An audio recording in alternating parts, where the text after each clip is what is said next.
And welcome back to Wisconsin Family. We are here at Steinway & Sons, the piano store over on the corner of Grand Canyon Drive and Mineral Point Road in Madison. This is such a great place, and we've had some really cool experiences here so far. We've only been here for a couple of months now, but it's been fun. Seen and heard. Seen and heard, indeed.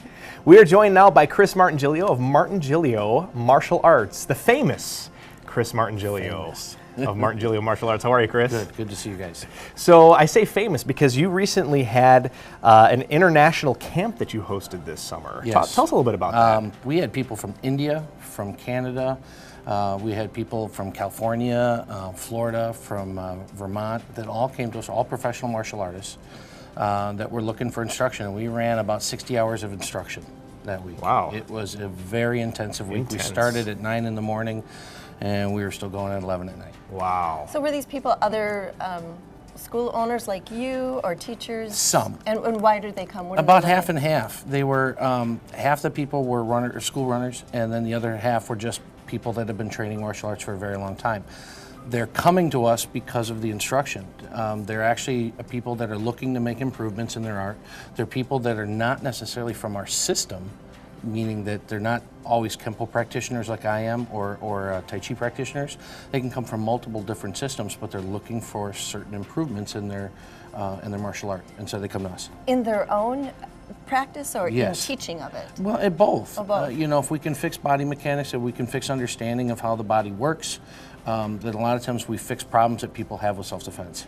And so that's one layer that we teach. The other layer is the pressure points, where we, like when you knocked out my friend here. So that's the other part that we teach, is the pressure point part, which is a layer that's usually missing it from most people. Why do you think that is missing? It just wasn't taught. It was the part that was withheld when we were, over in Vietnam, North Korea, or any of those places where the military was at. They were getting lessons from people over there, and they just didn't want to share family secret.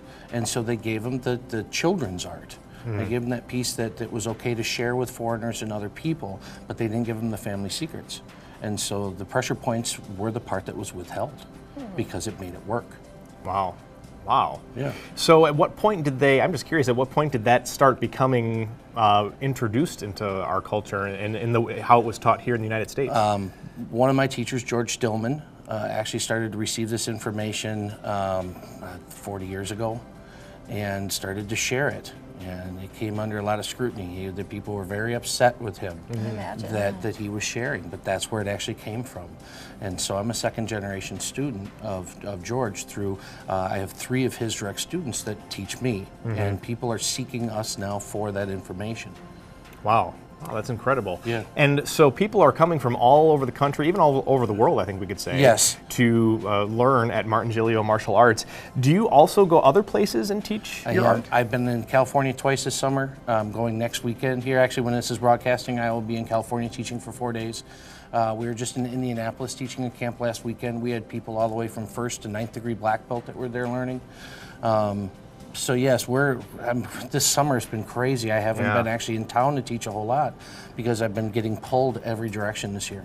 And you're teaching adults and kids too? Yes, mostly adults when I'm traveling, but yeah, I'm teaching adults and kids. The kids that come to us at these camps usually have some experience. They're not beginners. Right. But when we're talking about these kind of camps and these kind of travels, it's usually more professional martial artists as opposed to kids that are learning and that kind of thing. Sure. Okay, so when a martial artist is looking to go to the next rank, what's your involvement in helping or assessing? My job really is to prepare them. We just had a student that he tested 3 times for 3rd degree black belt and 5 times for master rank and just passed this weekend. Super proud of him. But my job is to go back and go, okay, this was the problem, let's fix that. And we start working with a body mechanic issue or a pressure point issue, an understanding issue. And my job is to actually help them be prepared for their tests. So most people will contact me. We're going back and forth with video through like Dropbox or Google Drive, so that we actually can help them to pass, because not everybody that's testing is local. And then my job at the test actually is I am the guy that rounds up all the guys that have to get hit. which is including me. We're going to have I'll have a little clip here for the show that shows me getting knocked out this time instead of you. Okay, yeah. There's quite a few of those, actually, There's I have quite to a say. few, yes, really a lot of those. So Yeah. my job is to make sure that people are successful, regardless of what rank they're testing for. Boy, so that person that you mentioned tried 3 times and then 5, that's persistence. It was, and when he finally passed, it was very, very clear that he deserved the rank for mastery, which is 4th degree black belt. Wow. Wow. That's neat that he had to really work for it. He did, and the fact that he didn't quit, that was really Right. huge for us. But Right. that's constant involvement in the teaching and helping them to find their way to pass.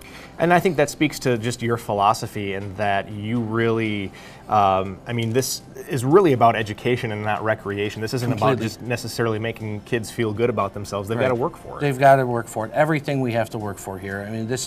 Martial arts is difficult. It takes a long time to learn, and you got to be persistent with Yep, it. absolutely. Chris Martingilio, we always enjoy talking Thank with you. you. Chris Martingilio joined us from Martingilio Martial Arts. And don't go away, we'll be right back with more Wisconsin Family here at Steinway & Sons. Stick around.